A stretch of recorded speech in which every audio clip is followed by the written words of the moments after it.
Let's see who's in the building. Hey, Shell, Leslie, Jamila, White Sox. Hey, girl, I haven't seen you in a minute. I hope you've been okay. Yes, Auntie Yes. Jamila is dropping those swords. We have Ebony, April Showers, Lonetta. Hey. This is just going to be my commentary on the latest topics. I know everyone has seen some of these topics, but some things are new as of yesterday. There was like a small protest, maybe like a dozen people that met up in North Carolina for just to hold up signs for justice for Shanquella. Hey Caroline, Miss Katina's in the building. Okay, so pretty much right now we are at 40,617 signatures. That's 40,617 signatures for justice for Shanquella. So make sure you all are still signing and sharing this petition.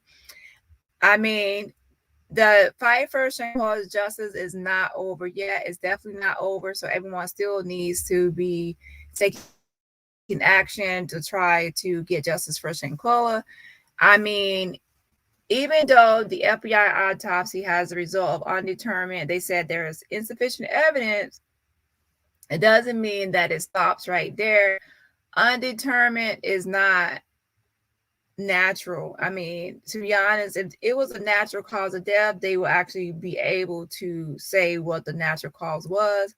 If it was something in the toxicology, they will be able to say what it was. However, it just says undetermined. And since it says undetermined, that means that we still need answers in this case. And the fight for her justice is not over. And we all saw in our face, like with our own eyes, that she was brutally attacked in Cabo. So we definitely are still fighting for justice for Shanquella. Okay, so again, we had just recently reached 40,000 signatures. So obviously, a lot of people are upset by the FBI statement of saying there's insufficient evidence at this time. So there has been an additional 617 signatures since that last time when I stated we were at 40,000 signatures. Hey, Karen.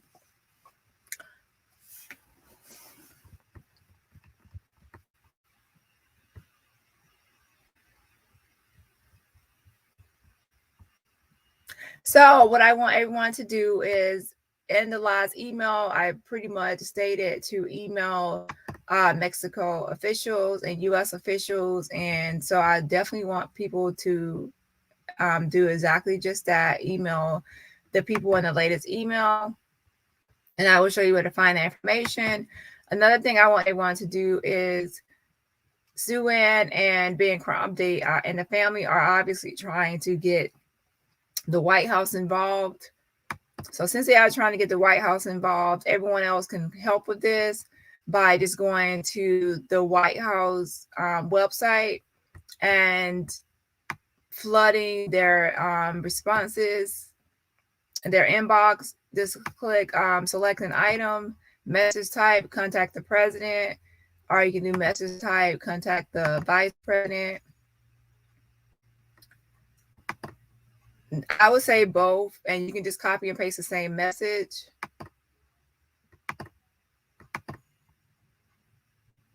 And then everyone needs to send one to the White House, the vice president and president, send a message just about justice for Shanquella. And the next thing you need to do is, and this is a link to it. Let me post a link. That's the link to the White House form, just to send a message about justice for Shanquella. And what else you can do is go to the petition page. If you go to the petition and you scroll all the way down, you will actually see petition updates.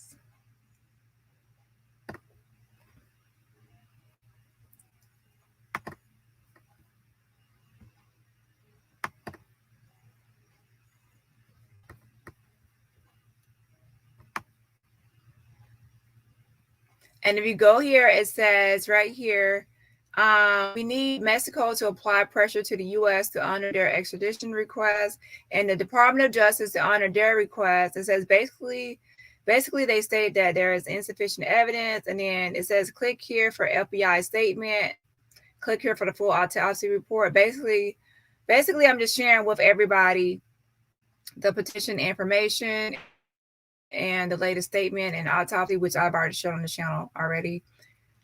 And then this is just my statement saying I'm looking for a medical expert to join my channel to review the full autopsy report. Then I get my email information. And then what I need everyone to do now is to email Dani De La Rosa Naya and other Mexican officials, as well as the Department of Justice, and demand that Desiree Jackson be extradited. Everyone needs to do this. You can send one group email to Mexican officials and one group email to the Department of Justice. And from there, I give 4 email addresses for Mexico officials. And then I give 3 email addresses for United States officials at the Department of Justice. So you can send a group email to the Mexico officials, and sometimes you can use a translator, but I'm sure they also have a translator if you just put it in English. But there's also a Google Translator you can use to translate your message from English to Spanish to be able to send, but you don't have to go to that extra step if you don't choose not to. And then there's United States, Department of Justice email addresses. This is all on the petition page. That's why I always say go to the petition for any information that you need. Email addresses, phone numbers, etc. Okay, so let's go ahead and move on to the father's statement because there's a lot of videos and things I need to cover. As you all know by now, the father and mother and sister have gave like new interviews or statements. I'm going to go over their statements. I think I'll probably start with the TMZ statements. No, I'll actually start in order that it came. Wait. Breaking right now at 4, the father of a Charlotte woman found dead in Mexico now reacting to the news. Federal officials won't be pursuing charges in what her family is calling a surefire murder. Good afternoon. I'm Brian Blakely. And I'm Annie Satowski. The case of Shanquella Robinson has garnered national attention as her true cause of death still remains a mystery. Queen City News reporter Daniel Pierce is live in Huntersville, where, Daniel, we just heard from Shanquella's father. Yeah, and Daniel, we've heard a lot from other family members, but this is one of the only times that the father has ever publicly spoken about this case. What did he have to say?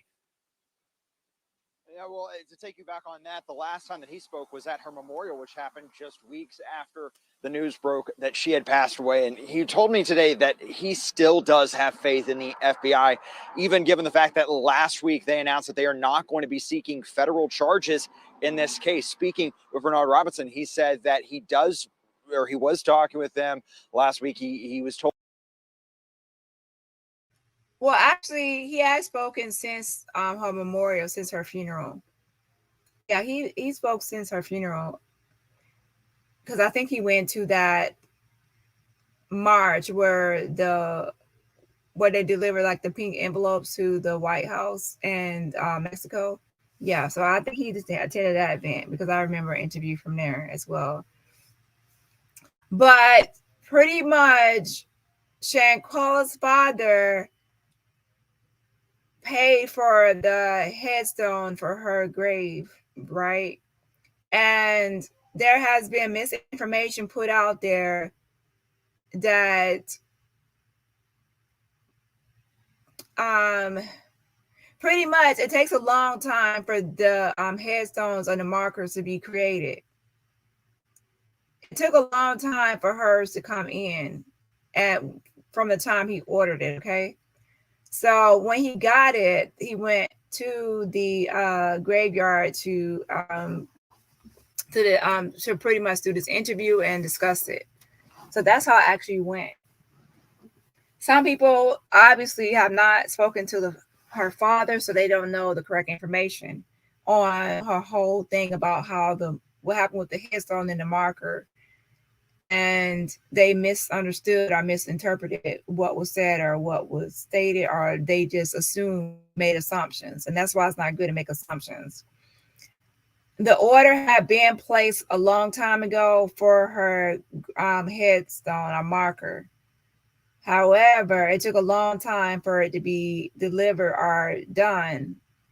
Okay. So once it was done, that's when her father went back to the graveyard, and then he spoke on this, and that's when they did this interview. So that's the correct information. And the reason I know this information is because I told you this a long time ago. I told you that there was going to be an announcement from the father about Shanquella, but I will have to wait until after he makes the announcement himself. And you go back to my videos, you'll listen. And this was going to be the announcement about the headstone, because people were making it like a big deal and making it like a big debate or a topic of conversation about the gravestone, right? So yeah, so he pretty much had ordered it a long time ago, and it had just came in recently and then was put out. Okay. So that I just stopped the video to clarify that information. Told that they do a lot of work, especially a lot of work behind the scenes, and that at times they don't release all the information that they have. And he does take some comfort in that, knowing that they are still seeking that evidence. Now, the news that came out last week that no charges were going to be brought against these individuals connected to his daughter's death or believed to be connected with his daughter's death. He's also finding solace at what is happening out here on Betty's Ford Memorial Garden. This right here is where Shanquella Robinson is buried. That 25-year-old, his daughter, has been resting here for the past 20 weeks. She's laid here with no headstone in that time frame. Bernard said that after weeks of delayed, her headstone finally came in, and he Okay, so pay attention. He says after weeks of delays, a headstone finally came in. Okay, he been ordered this, but it took a long time for it to come in.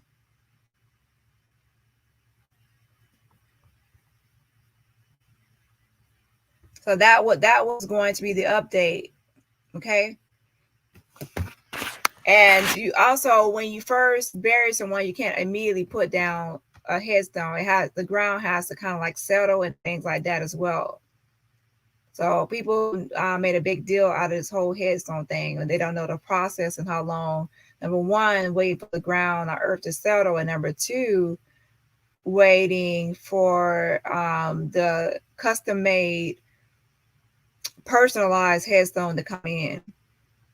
he was just able to put it in the ground. Now, he is encouraging everyone who has been touched by Shanquella's story and her family's fight to simply come out here, see it, reflect on it. If you are feeling discouraged, use this as a symbol of hope that there will be justice in this case. Now, off the news of what was released last week, I did speak with her father and asked him if he has received that hard copy in his hand of the autopsy report of his daughters. He said that that is something that he is still trying to physically get a copy of. He did say that it was incredibly discouraging to hear the discrepancies between what U.S. coroners found and what was found by Mexican authorities. That is something that he is hoping by having copies of both of these autopsies and having continual conversations, someone might be able to make sense. And also, as an update, I did email him a copy of the report, of the full autopsy report. I already thought that he already would have had a copy, but I guess not. But I did send him like the copy of the recent one. Of it all. Live in Huntersville, Daniel Pierce, Queen City News. For the very latest on the Shanquella Robinson investigation, including a full timeline of her passing, be sure to head to our website, qcnews.com. And you can also download the QC News app to get these breaking alerts sent right to your phone. And we LLERS thumbs up if everybody can hear me.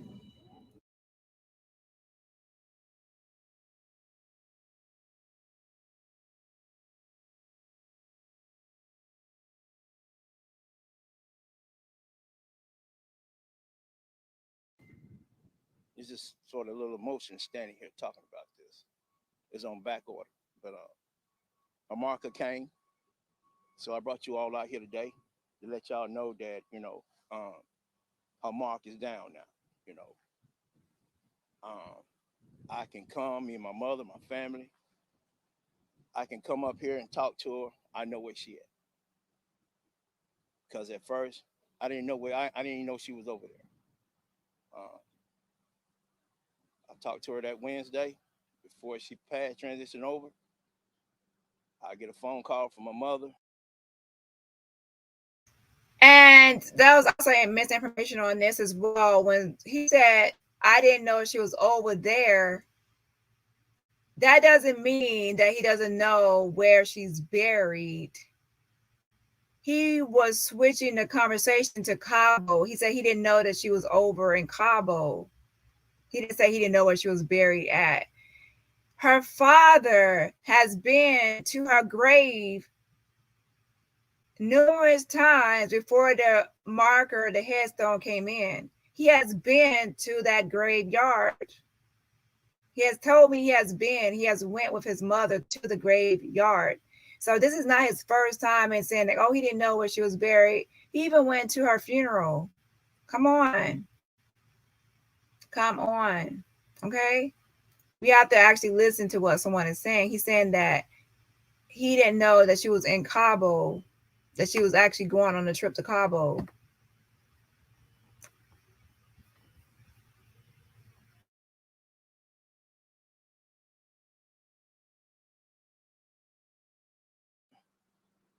Saying that she transitioned over in Mexico. Then I get a phone call. The only thing I know, she talked to Kalia Cook, supposed to be her best friend, 2 times on the phone.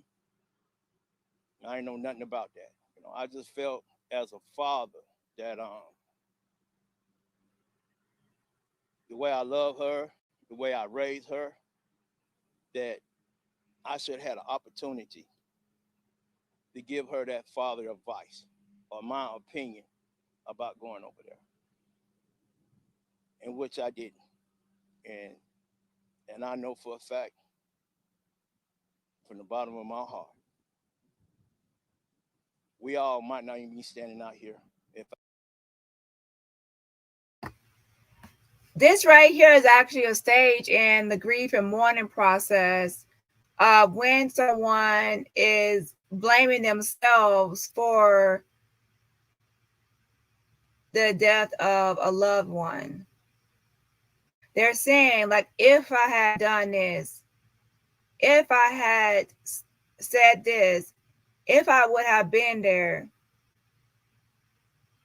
and statements like that, to say it's my fault because I could have stopped this if I had known this, or it's a way to, it's like you're internalizing, you're blaming yourself for what has happened. So he's still grieving and mourning and going through the stages of grief.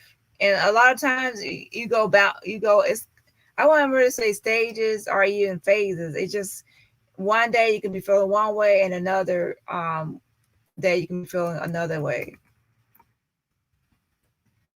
But yeah, he definitely is blaming himself for not for being like not being there to protect his daughter.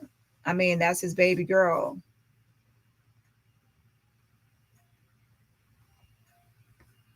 So yes, that's what he's doing. And sometimes in grief, you can also start blaming other people.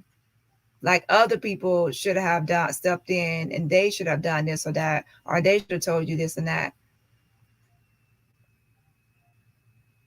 And this is kind of like in the stages of like bargaining stages, I would probably say. Yeah, bargaining stages is where you judge others, like what they should have done, as well, and like how you could have helped or how you could have stopped, and also how others could have informed you of certain things so you would have stepped in, things like that. It's all a part of the grieving process. I had that opportunity to speak to her, even though she's 25 years old. She grown, but still at the same time, I'm her protector until she get a husband. When she get a husband, then he become a protector. But as this father standing right here, I feel like I should have been her protector, and I was denied that. What would you have said? I would have asked her who she going with. How well do you know these folks?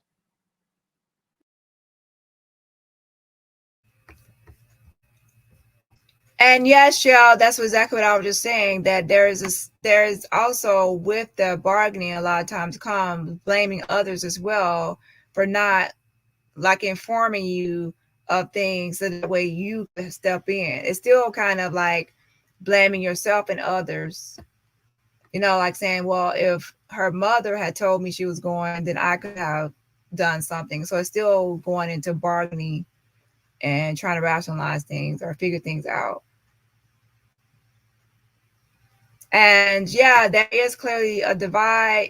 Usually, to be honest, if there's a couple and they are split, they are no longer together, and they raise a child, sometimes people don't get along with um, their ex or their ex-spouse or yeah. So then that can actually cause a divide. To be honest, in this case, our fight for Shanquella, my hope is that they can just figure this out. Like, to be honest, it needs to be private and just figure this out and just have a united front for Shanquella. There does not need to be a division at all. In all honesty, even for creators, there really does need to be like a big division on fighting for justice for Shanquella, because we all have a common goal. But that's not always going to happen where it's going to be peace. There's always going to be sometimes fighting amongst people, even like fighting for a common goal or cause.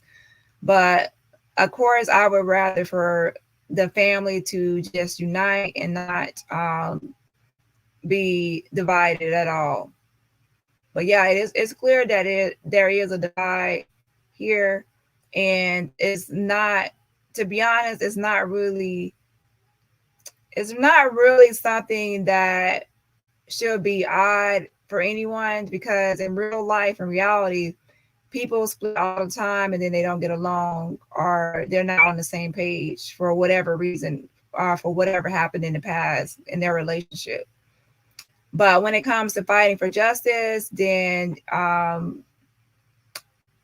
you have to be on the same page and fight and like put that to the side for one common goal, to be honest. Yeah, so he's feeling like he's not being included in like decision making and things that are happening with Shanquella, not just decision making like right now, but overall decision making. And even before she passed away, I guess he's saying like, I didn't know she was actually in Cabo. Okay, so I'm not gonna go into all this, but to all honesty, I just hope that they can both just like have a sit down or something and figure this out, so they can have a united front for justice for Shanquella, because division will only cause issues. And if there is something that is being planned for Shanquella, then both parents need to be included in the decision making process and things like that. If not, then that will create tension and conflict. Simple as that.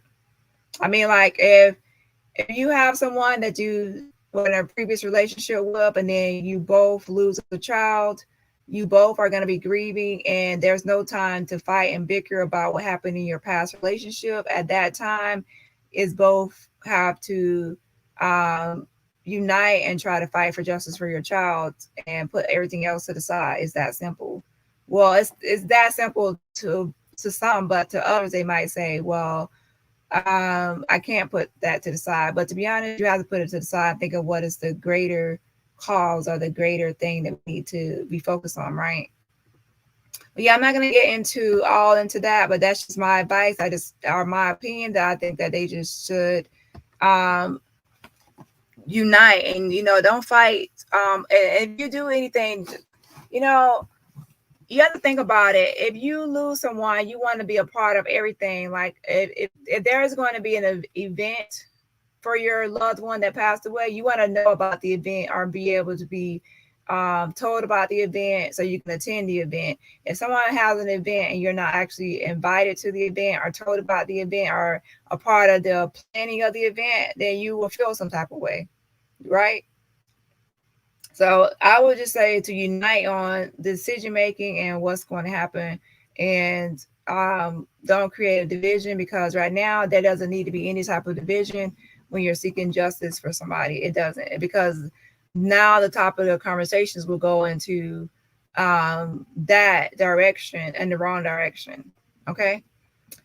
So I don't know. But right now is not really the time to just unite and include each other on the decision making, because you both have the same goal, justice for Shanquella. So that means that both people should just be fighting for that goal and put everything else to the side, because everything else really doesn't matter at this point. And you would have to say, like, what would Shanquella want? What would Shanquella want? Shanquella would want both of her parents to join together to fight for her justice and to put everything else to the side. Simple. And to both parents to be included in on everything that's going on with the case and everything else. So anyways, let's go ahead and get back to the video. Then I would have came back and said, well, who their parents are. Well, before you go, let me meet these parents. Let me meet these folks. You know, I always been like that ever since she started beginning having a lot of friends. You know, as a father, you know, not trying to be in her business. It's just the point of making sure she okay and the folks that are around her, who she keeping company with. Because everybody can say you your friend, but they're really not. It all depends on what you got and how you carry yourself. And she carried herself very well, because that's how I taught her, you know, the respect, morals. You No, I never met her. Didn't know nothing about her. You know, only thing I know, her mother said they went to school with her, and she's gonna tell me, told me, well, you don't know them. So I said, do you know them? She said, I know of them, but I'm seeing in the interview, you know, you told your lawyer, Sue Robinson, that you just know one of them. That was Khalil Cook. So that tells me right there, we both was in the blind as a mother and a father. We both in the blind. We both didn't even know these folks, you know. So. Can we start last week or about more? Yeah, there seems to be some back and forth of blame and everything else. And to be honest, this is nothing unusual. This is actually, it might be like whatever because it's like public, but this is actually a lot of the stages of grief where there's blame, where someone like the parents might blame each other, like it's your fault, or you could have done more, you could have been there more, things like that. So that's, to be honest, a lot of this is actually normal in the stages of grief, but a lot of times this is behind the scenes and it's in private and it's not done publicly. So that's what's the difference a lot of times with this when there's like a case. More than a week ago, I'm sure you heard the information, got the information that there will be no prosecution by the United States Attorney's Office. Well, yeah, but the case is still open though. So God is still moving. My faith is so strong in the mustard seed that He will prevail. You know, And what does that look like to you? Patient, like I always been. Just like y'all standing out here, I was patient while y'all set up.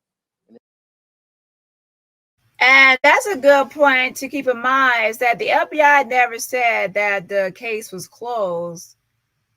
They just said they're not bringing charges right now because of insufficient evidence. But if more evidence comes in, then they will examine it.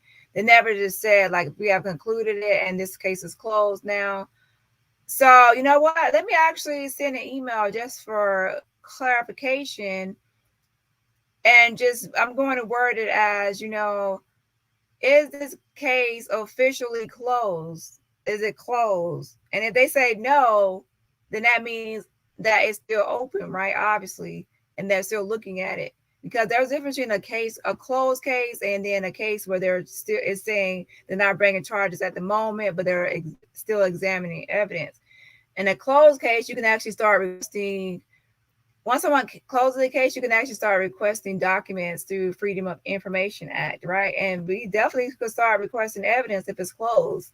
So let me actually email and see what they say. But I don't know if she'll respond like right away or at all anymore. I don't know. I'll see. I'll try. Hold on. Yeah, let me go ahead and send that over while it's on my mind. Let me go ahead and play the video while I'm sending the email. And everything. I always been patient. But I mean, what does that look like as far as you said you're still hopeful for what? Justice will be served. Justice will be served. It's gonna be served. It's gonna be served. So what does that justice look like? This just gonna look like they're gonna get what they deserve to get to them. You just don't take a life. They brutally beat her. She didn't agree to fight whatsoever. She did not agree. That's not her. You know, she did not agree to fight. You know, she was going over there, enjoy somebody's birthday, one of the she graduated with. That's what she thought she was going to do, and then enjoy it, take photos, you know, put them on her phone, come back and enjoy it, and you know, talk about it to her other friends. You know, then the main thing, you know, she got the little kids, the little girls and boys that she plait hair, braid their hair. Now they wonder where Shanquella is because Shanquella didn't got adapted to her customers, her clients, you know, the mothers, the fathers, how well she doing their daughters and sons braiding their hair, and they proud of Shanquella doing their hair and how they, you know, she got them looking, you know, stealing something in them that they can become this, they can become that. They might, one of the little girls might want to follow her footsteps. But right now, that crush from them six. Yeah, so I actually said that during her tribute that she had a lot of clients that were children because she did like a twisted braids business for children, and yeah, she was great at that as well. So especially with like her regular clients were definitely will be like, where's Kula? Where's Kula? Where's Kula?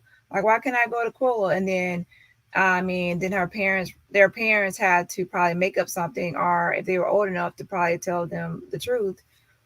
But yeah, a lot of them, to be honest, probably were young. So the parents probably, I don't know what the parents will say, but they definitely will be wondering why they're no longer going to their stylists that they used to go to, right? And then the mother and the parents, the mother and the father's old parents, or those six individuals, don't have no decency to call up, interview one of you all on the news and say, Mr. You know, Mr. Robinson, or the Robinson family, we sorry about the loss of your daughter. Whatsoever. Their life is still moving around, you know, walking around here like they enjoy life. And right now, of course, he is pretty much saying like the Cabo Six, they all have parents, and their parents can still see their children. Their children came home from Cabo from that trip unharmed and safe. And now they're out here still living their life, going about their life. Some of them out here partying and having fun at work or whatever they're doing. They're still here. And the parents should have at least reached out and offered their sympathies for Shanquella, show some sort of concern or empathy. And there's also like resentment here because it's like, you still have your child and I don't have mine. Like, do you even care about that I lost my child? A lot of he's still heavy in the stages of grief, and obviously we all know why. I mean, even though Shanquella isn't our family, we have grown like close to this whole thing, and she has become like a sister, or well, for some people I guess it could be a daughter or niece, or however you view Shanquella. To me, it's like someone that could have been like a sister and everything else. And I have grown close to this case. So, but he is her father, so he's actually a relative of hers, right? So obviously he would have a lot of emotions and definitely experiencing grief. I mean, if you're experiencing grief and sadness and you're not related to her, imagine how much the father feels and the mother and sister when that's their actual blood and family. It's way greater than any one of us on here. We want justice, but I mean, the family is, if we feel sad, imagine how sad they feel is amplified. But this father right here struggling each and every day. You know, I cry every day. It's a struggle for me. Struggle. Have you had any contact with those 6 or their families at all since? No, not whatsoever. Have you attempted to, or wanted to reach out, wanted to know why? Now, ain't no need of me reaching out. You know, I'll let God do what he got to do. But I tell you this, they're not going to get away. They're not going to get away. What is your message to them if they are watching? My message to them, you know, why can't y'all just go ahead and tell the truth? Why y'all up and left her like that? Because if you would have stayed, this father right here would have made sure y'all got back to the United States. And he's right. There will be justice for Shanquella. We are not, definitely are not giving up. And he's saying right here, you know what? I would have made sure that you got home. If everyone that went to Cabo, if you didn't have enough money to return on your own, if you didn't have enough money to stay in Cabo, you had reached out to me and told me what was going on. I would have made sure you were straight. I would have taken care of you just like I would have done my baby girl. Why did you leave my daughter in Cabo and just come home like she was nothing? Like she was nothing, like she wasn't somebody, like she wasn't deserving of care and concern and love from her so-called friends. I would have made sure that you was great and taken care of. Just why did you just leave my baby girl in Cabo? Right?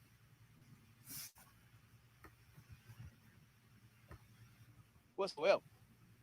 Any of her friends that she grew up with, they would tell you that her dad took care of them when they was with Shanquella just like they was mine from day one. And I'm still the same father that she was, that I raised her, that I am is today, and she gone. You know. Mr. Robinson, there is a discrepancy, well, I guess discrepancy is the best word, between Mexican authorities saying, we had, this was what they call femicide, and they have a warrant for one of the people that was on that trip with Shanquella. However, the United States attorney is disputing the autopsy that they did on Shanquella. Does that, any of that, does that concern you? I'm frustrated about it to the utmost. I'm frustrated. I just can't understand why, the autopsy that I got back saying that her neck and spinal cord was broke, because when I talked to the young lady, Miss Elizabeth, who over there, I asked her before she even sent her body back to me. You know, I asked her, I said, Miss Elizabeth, how my daughter died? She said, Mr. Robinson, your daughter's neck and spinal cord was broke. I said, you kidding? I just started crying. Because they're saying that the Mecklenburg County medical examiner is saying that they didn't even make visual confirmation of that. Well, I can't understand that. I don't know who the medical examiner who did her autopsy on her body, but I would like to know how many years experience that he have in doing an autopsy on a body, or where did he get his degree from? Because obviously it's frustrating. Yeah, very. Yeah, and the whole thing of this autopsy in the United States is that the one in Mexico was actually conducted by someone with over 40 years of experience. The one in the United States was conducted by someone, I think, well, was it maybe, did I say 13 years of experience? Well, that's still a long time, to be honest. But here's the thing. When you do a full, then they said the one in Mexico was a partial autopsy, and the one in the United States was a full autopsy. if you do a full autopsy on someone and you are basing that on embalmed body, which can affect the results, and your conclusion is that it's undetermined cause of death, that is weird because a full autopsy should have some results. Let's be honest. I mean, it should have some results. You should be able to determine the cause of death. And that's why I'm like, how can they close something when it's actually an undetermined cause of death? And we're actually going to go over the definition of undetermined because it's not just like as simple as most people would think. And yeah, so let me go ahead and finish this up. But yeah, so I don't know. I'm not really. I definitely would not give up a fight on for a quest for justice for autopsy that says undetermined cause of death. It just does not add up.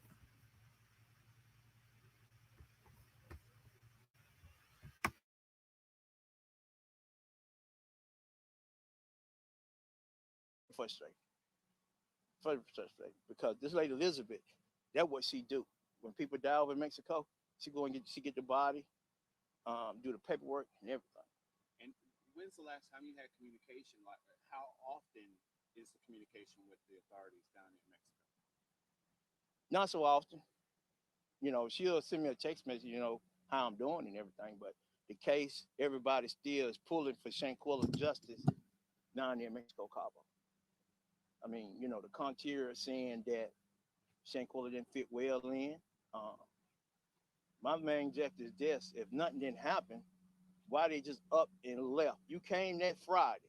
You supposed to stay about a couple of days, but you're gonna just up and leave that next day and get back on the plane and come back over here like it wasn't nothing. You're gonna just leave her over there?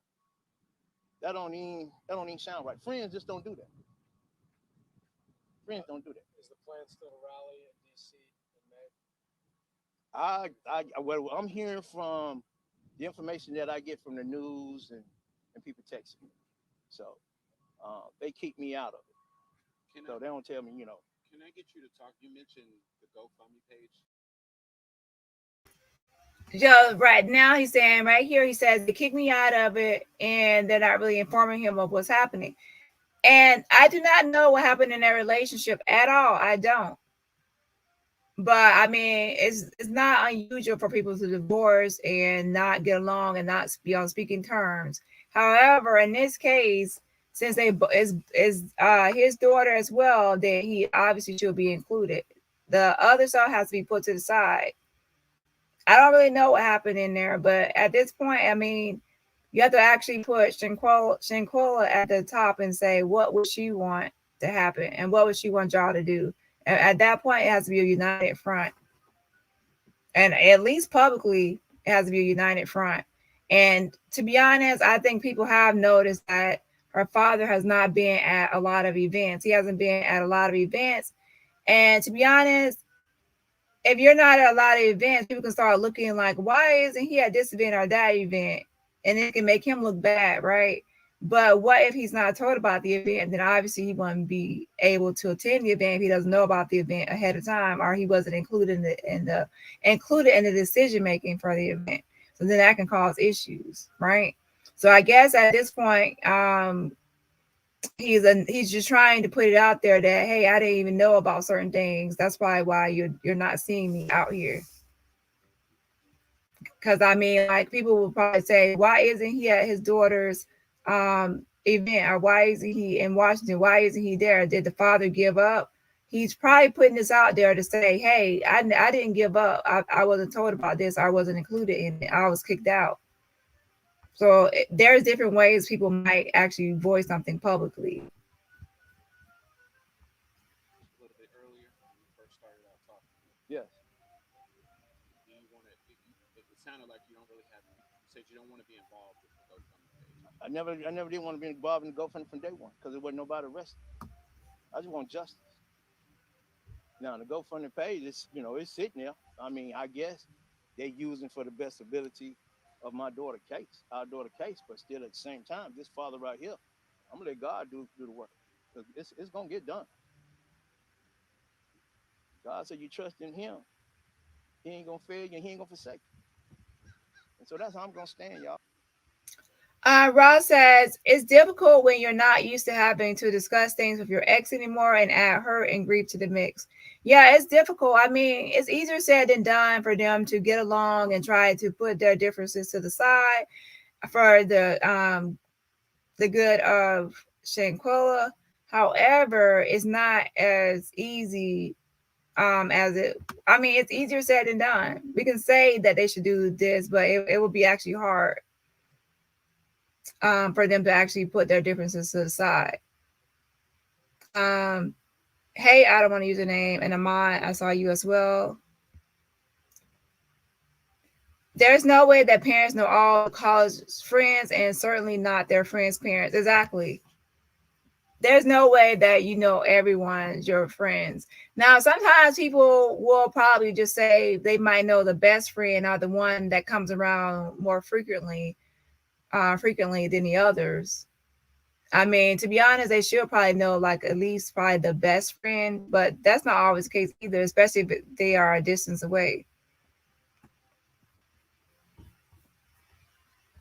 I'm gonna continue to stand. I'm gonna continue to stand on my faith. I'm gonna continue to stand on my faith from day one since she left me. You know. LLERS, thumbs up.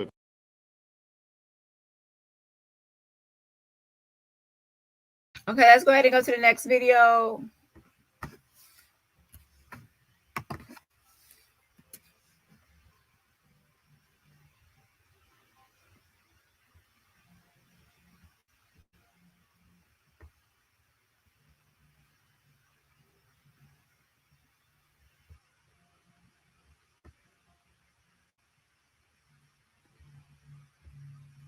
Okay, this one is her mother giving an interview. Federal prosecutors say there is not enough evidence to pursue charges related to the death of American Shanquella Robinson, who died in Mexico last year. The 25-year-old from Charlotte, North Carolina, died on October 29th. Her death certificate listed the cause of death as a spinal and neck injury. A video posted online after her passing showed Robinson in a violent altercation with another woman. We're joined now by Salamandra Robinson, the mother of Shanquella Robinson. Salamandra, first of all, we're so sorry for your loss. What does it mean for your family to hear that federal charges will not be pursued? We was very disappointed. I'm sure. Were you surprised?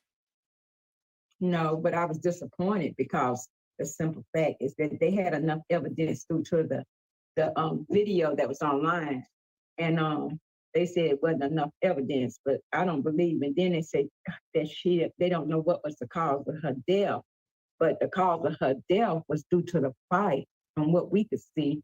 And she said she didn't have a broken neck, and she also died from the swelling on the brain, but she also was beat. Hey, Star, Genuine Woman, and come get this commentary, y'all. Hey, y'all. Hey.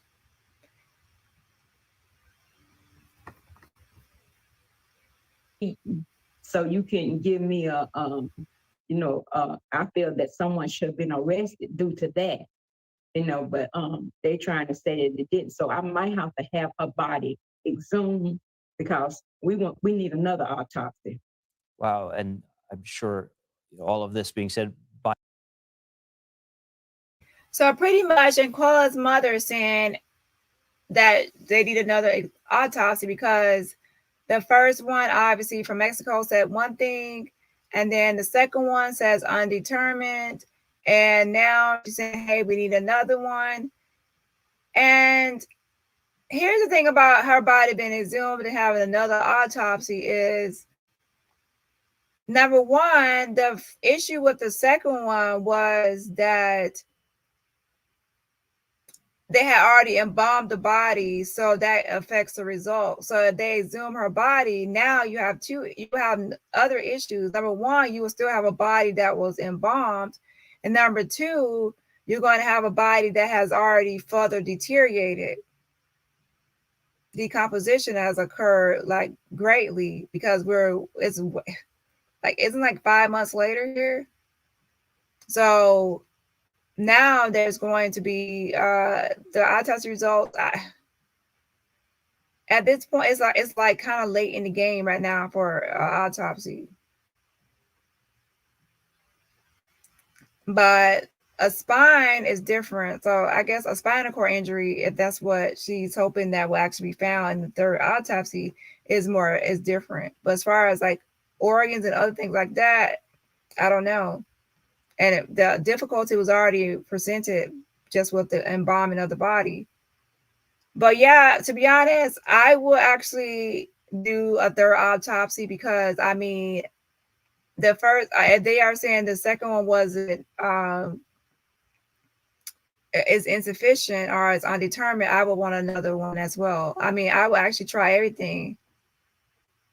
I will actually exhume the body and have a private autopsy, to be honest. But I will also make sure someone that has a lot of credentials, a lot of experience, someone that is like at the top of the whole thing, like the most you can be able to afford of a good person that will actually do the third autopsy. I wouldn't choose just anybody.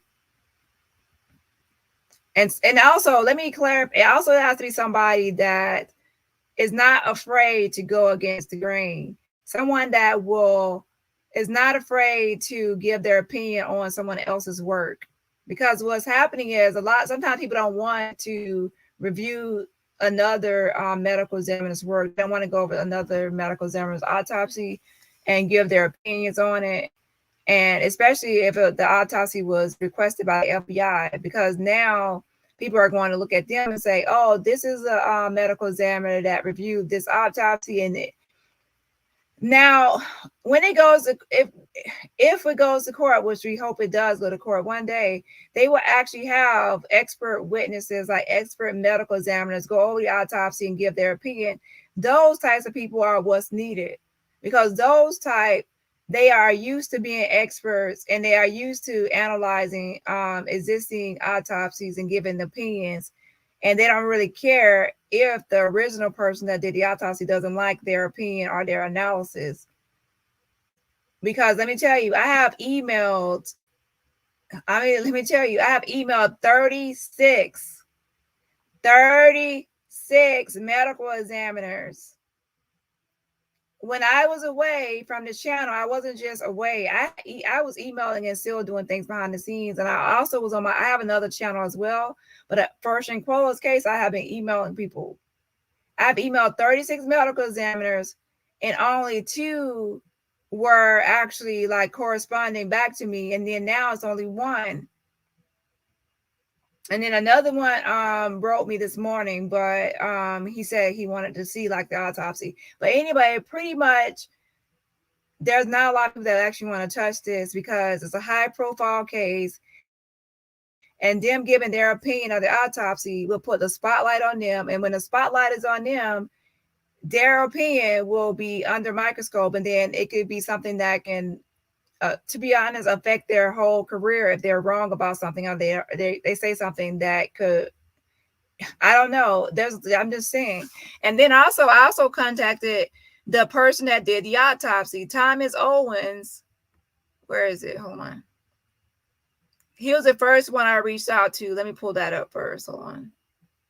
Because obviously, since he did the autopsy, I'm like, who better to explain the autopsy and go over it and tell expert opinion? Because I can go over the autopsy all day, but I'm not an expert. An expert opinion to go over the autopsy and give results is completely different from a layperson. And I mean by expert, I mean a medical examiner, forensic medical examiner going over the autopsy and giving their analysis of what they will say once they see everything. Okay. So anyways, this right here is, and that's what will happen when it goes to court. The expert medical examiner a medical examiner will be used as an expert witness to give their opinion of the autopsy, both autopsies. Okay, so anyways, Thomas Owens is the one that did the latest autopsy report, and he for Shanquella that was requested by the FBI. And please watch my previous video because I'm not going to revisit it. I discussed Thomas Owens. I discussed his credentials. I show his picture and everything else. He wrote, "Good morning and thank you for your request. I am not giving any interviews related to this case." Okay. So he said he's not just declining me. So for people to say, well, he just doesn't want to do any interview with you. No, he says, I am not giving any interviews related to this case. Any. So please do not spread misinformation. He says any interviews. Now, could he possibly change his mind at some point? Yes. Also, if it goes to court, he obviously will have to take the stand.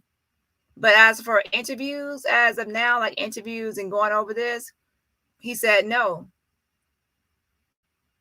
He said no.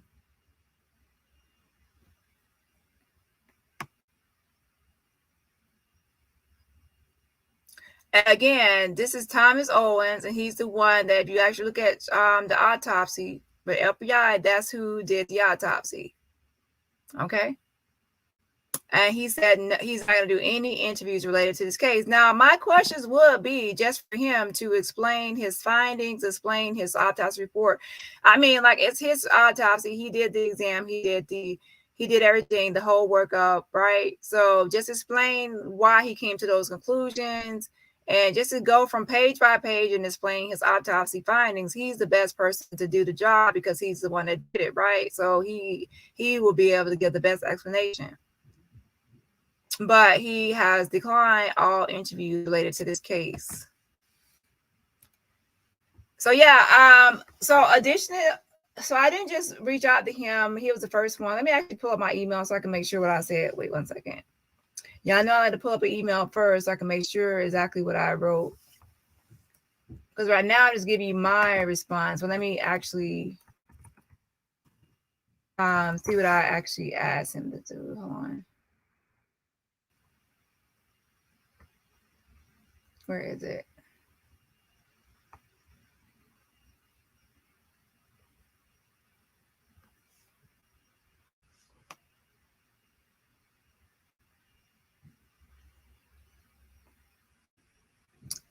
I pretty much just wanted him to, I said, can you expand on what was discussed in your autopsy in layman terms? I pretty much wanted him just go to the autopsy in layman terms. That means just general terms for everyone to be able to understand or comprehend what he's saying and go over the results and his, like, this pretty much go over the autopsy in layman terms. All right. So anyways, let's go back to the video of Shanquella's mother. Now, again, he might have to change his mind if other people start reaching out to him, etc. And but as of now, he's saying he's not doing any interviews with anybody regarding this case.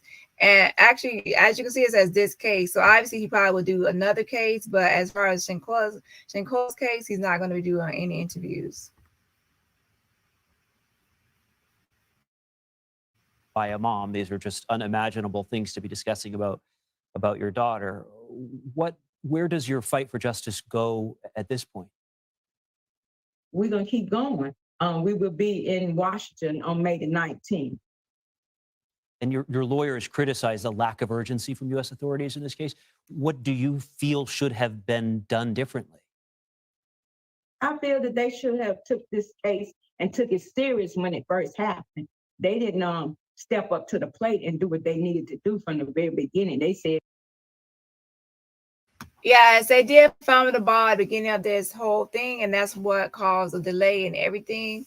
Mexico did fumble the ball from day one of the investigation. They definitely did.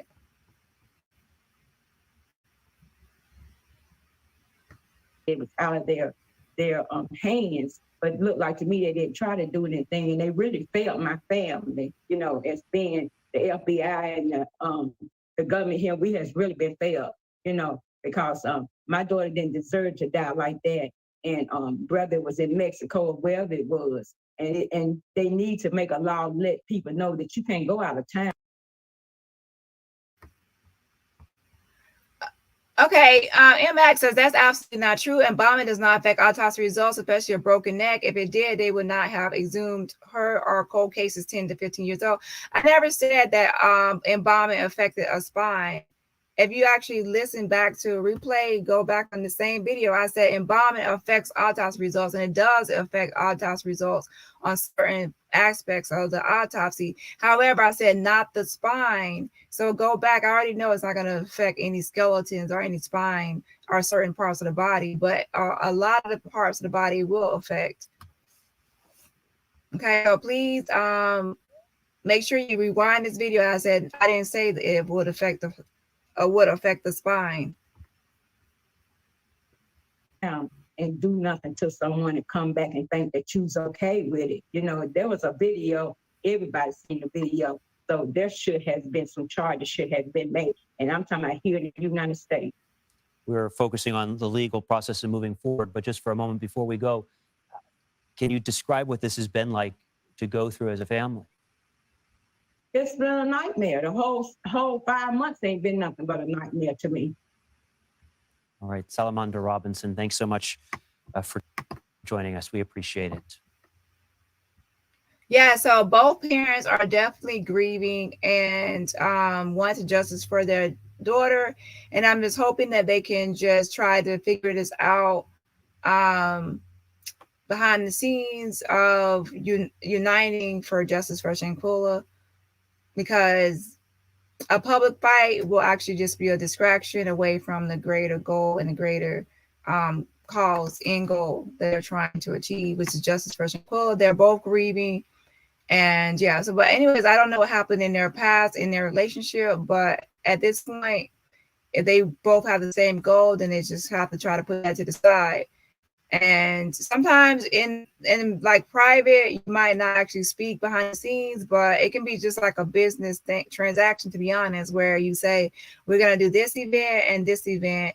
It's not saying that you have to be buddy or kumbaya or like all like close and everything else. It can be like, let's set up this event or plan this and keep it like I wouldn't say it's like a business transaction. I'm just saying it doesn't have to be too up close and personal with the person.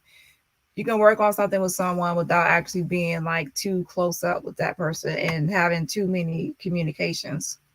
You know what I mean?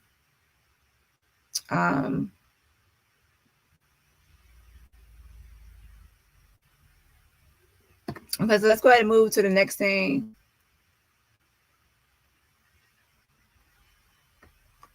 Cheryl says, I question that Dina King, FBI woman, is plenty of things that are suspect with her. One thing about Dina is that she is someone that you usually have to go through like a gatekeeper just to get to. She really doesn't really respond a lot of times to emails and everything else. And I don't know.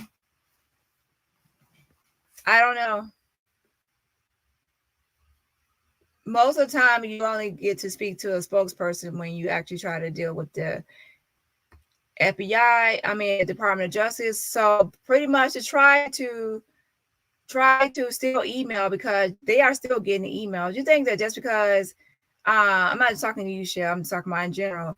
Just because someone doesn't respond, it doesn't mean they're not getting emails. Trust me, like even Leah Bontavani, she gets emails, she just ignores the emails unless she's like tagged into another email like CC, and then she'll respond then when she's CC'd. But a lot of times she doesn't respond unless she's CC'd by somebody else, another employee. Yeah.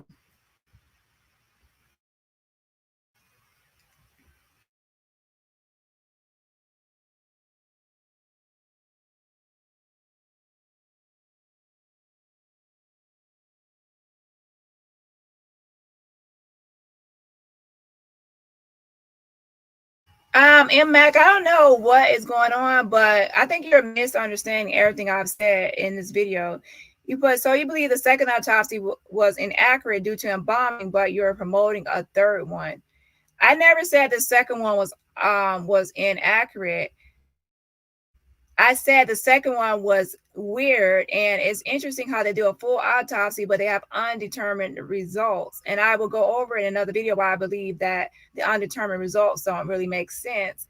I don't really believe it was like inaccurate. I believe that the medical examiner did not want to actually put that it was violence, or he didn't want to put down that the truth of it. It's obviously it's clearly not a fall.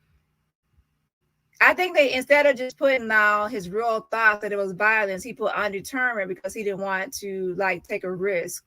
That's what I will say. And then after that, I said that there's going to be a third autopsy. And I'll say, I really don't see the point of having an autopsy because the body is embalmed, but that does not always affect the whole body, like the spine and the skeleton, whatever. I said the spine. So that's my opinion of it.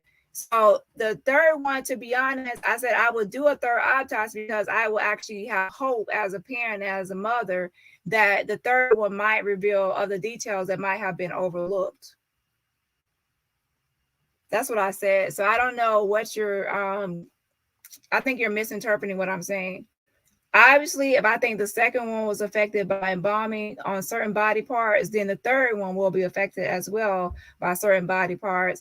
But the third one, they're looking at the skeleton and the spine, then that obviously will still be able to evaluate it. Like anyone has ever seen a decomposed body, they know that the skeleton and the spine and that kind of things will still be intact. That still remains. Now, as far as the tissues and body organs and things like that, that's what can be like decompose or deteriorate faster. So I obviously would know that anything like that will still be able to be examined. But there's some body parts over a certain part of time, they're going to deteriorate, obviously, due to decomposition. So that's why I said that. But as a mother who has undetermined on that thing, then obviously I will do a third autopsy. So I hope that clarifies it. So if anyone needs any more clarification, the longer you wait, the more the body is going to deteriorate. But obviously, if you're just going to look for a spine injury, then obviously a third one will actually still be okay. But if you're trying to find other possibilities, then the third one is not going to be as great because of embalming and also natural decomposition.